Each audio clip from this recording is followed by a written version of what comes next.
بسم اللہ الرحمن الرحیم۔ 9 کلاس، السلام علیکم۔ امید ہے آپ سب بچے خیریت سے ہوں گے۔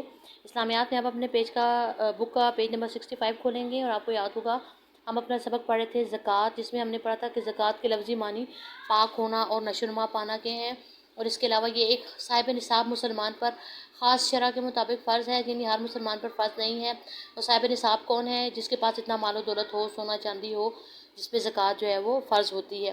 اس کے علاوہ زکوٰۃ ادا کرنے سے مال میں برکت ہوتی ہے، اور قرآن کریم میں نماز اور زکوٰۃ کا ذکر جو ہے وہ اکثر مقامات پر ساتھ ساتھ آیا ہے۔ اسی طرح آپ صلی اللہ علیہ وسلم کے پاس بھی ایک گروہ آیا، اور جب انہوں نے آپ سے اسلام کی تعلیمات دریافت کی تو آپ صلی اللہ علیہ وسلم نے سب سے پہلے نماز اور پھر زکوٰۃ کا ذکر فرمایا۔ اس کے علاوہ آپ صلی اللہ علیہ وسلم کی رحلت کے بعد جن لوگوں نے زکوٰۃ ادا کرنے سے انکار کیا، حضرت ابوبکر صدیق رضی اللہ عنہ نے ان کے خلاف جہاد کیا، اور زکوٰۃ ادا نہ کرنے والوں کو وعید سورہ توبہ میں سنائی گئی ہے، جس میں فرمایا گیا ہے کہ جو لوگ زکوٰۃ ادا نہیں کرتے، قیامت کے دن اسی مال کو جو ہے وہ سونا چاندی کو داغا جائے گا، اور پھر ان کے جسم کو جلایا جائے گا، اور کہا جائے گا کہ یہی وہ مال ہے جو تم اپنے لیے جمع کر کے لائے ہو۔ آئیے جی اب ہم دیکھتے ہیں آگے۔ زکوٰۃ سماجی فلاح و بہبود کا بہترین ذریعہ ہے۔ سماجی فلاح و بہبود کا مطلب کیا ہے کہ اسے معاشرے کے نادار، مفلس، غریب لوگوں کی مدد ہو جاتی ہے۔ زکوٰۃ کے ذریعے معاشرے کے محروم اور مفلس افراد کی کفالت ہو جاتی ہے، اور اس طرح معاشرے میں نفرت و انتقام کے بجائے ہمدردی، احترام اور باہمی محبت کے جذبات کو فروغ حاصل ہوتا ہے، کیونکہ دولت جو ہے وہ چند ہاتھوں میں نہیں رہتی، دولت جو ہے وہ گردش میں رہتی ہے، جس کی وجہ سے پھر معاشرے میں نفرت، جب ایک ہی چند لوگوں کے پاس دولت رہے گی اور باقی لوگ جو ہے وہ ان کے پاس نہیں دولت آئے گی، تو پھر کیا ہوگا؟ ان کے دلوں میں ان لوگوں کے لیے جن کے پاس جو پیسہ ہے، جن کے پاس نہیں ہے، ان کے دلوں میں جن کے پاس پیسہ ہے ان کے لیے نفرت پیدا ہو جائے گی، معاشرے کا نظام درم برم ہو جائے گا۔ تو زکوٰۃ سے یہ ہوتا ہے کہ اسے جب زکوٰۃ دی جائے گی تو ان کے دل میں دوسروں کے لیے ہمدردی اور احترام کا جذبہ پیدا ہوتا ہے، لینے والے کے دل میں بھی اور دینے والے کے دل میں بھی، اور زکوٰۃ دینے والے کے دل سے مال کی محبت مٹ جاتی ہے، اور اللہ کی رضا حاصل کرنے کا جذبہ غالب آتا ہے۔ اور یہ سب سے بڑی بات ہے کہ جب اللہ کی محبت حاصل کرنے کا جذبہ غالب آ جائے تو پھر انسان کی نظر میں قیمتی سے قیمتی چیز کی بھی کوئی اہمیت نہیں ہوتی، غریبوں سے ہمدردی پیدا ہوتی ہے، دولت کی گردش میں رہنے سے معاشرے کے افراد کی حالت جو ہے وہ بہتر ہوتی ہے۔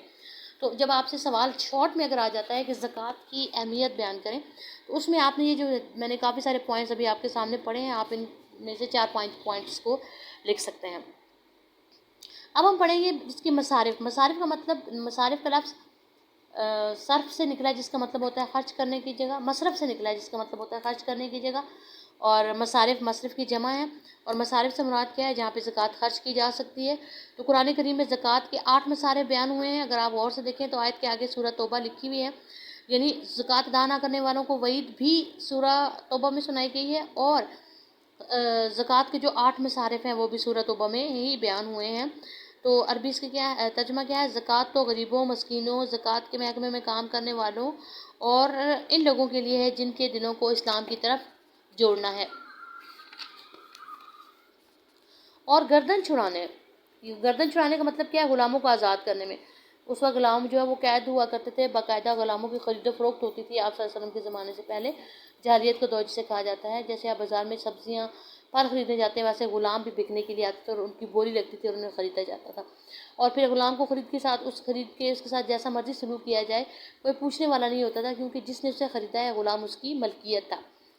تو گردنیں چھڑانے سے مراد کیا ہے؟ غلاموں کو آزاد کرانے، اور جو تاوان بھریں جن کا قرضہ رہتا ہے، قرض ادا نہیں کر سکتے جو لوگ، تو زکوٰۃ کی رقم سے ان کی قرضہ جو ہے وہ ادا کیا جا سکتا ہے۔ اور اللہ کی راہ میں اور مسافروں کے سلسلے میں، اللہ کی راہ میں بھی جس طرح آپ چاہیں اللہ زکوٰۃ کو خرچ کر سکتے ہیں، اور وہ مسافر جن کے پاس سفر کا سامان نہیں ہے، کوئی حادثہ پیش آ گیا ہے، جیب خرچ ختم ہو گیا ہے، انہوں نے گھر واپس جانا ہے، تو زکوٰۃ کی رقم سے ان کی مدد کی جا سکتی ہے۔ یہ اللہ کی طرف سے ٹھہرایا ہوا ہے، اور اللہ جاننے والا اور حکمت والا ہے۔ یہاں تک کہ آپ کا سورہ توبہ کی آیت کا ترجمہ ہو جاتا ہے۔ آپ اس آیت کی روشنی میں زکوٰۃ کے کتنے مصارف ہیں دیکھیے۔ فقراء، مساکین، عاملین کون ہیں؟ جو زکوٰۃ کے محکمے میں کام کرنے والے ہیں۔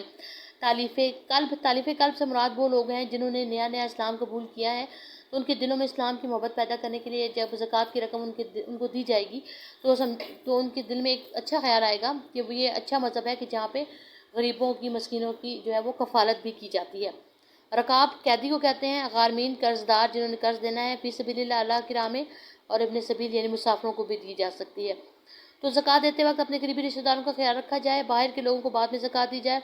اس طرح جو لوگ خود بڑھ کر سوال نہیں کرتے، غربت کے باوجود غیرت مند اور خوددار ہوتے ہیں انہیں بھی تلاش کر کے زکوٰۃ اور صدقات دیے جائیں. اور زکوٰۃ کے لیے ہوتا ہے کہ زکوٰۃ جو ہے وہ ماں باپ کو نہیں دی جا سکتی، ماں باپ اپنے بچوں کو نہیں دے سکتے. زکوٰۃ کی رقم آپ مسجد کی تعمیر میں نہیں استعمال کر سکتے، اور زکوٰۃ کی رقم آپ کسی غیر مسلم کو بھی نہیں دے سکتے. تو اپنے قریبی رشتہ داروں کو دیکھیں. ابھی بھی کیونکہ رمضان کا مہینہ گزرا، آپ کے گھروں میں سے بہت سے لوگوں نے فطرانے کے ساتھ یقیناً زکوٰۃ بھی دی ہوگی، تو زکوٰۃ دیتے وقت اپنے قریبی رشتہ داروں کا ضرور خیال رکھیں. تو 9 کلاس ہمارا یہ چیپٹر مکمل ہوا. انشاءاللہ نیکسٹ لیکچر میں آپ کو اس کے پہلے سوال کا جواب بھیجوں گی، جو PDF پکچر ہوگی، جو آپ نے پھر اپنی نوٹ بکس پہ اتار لینا ہے. ٹھیک ہے جی، تب تک اللہ حافظ.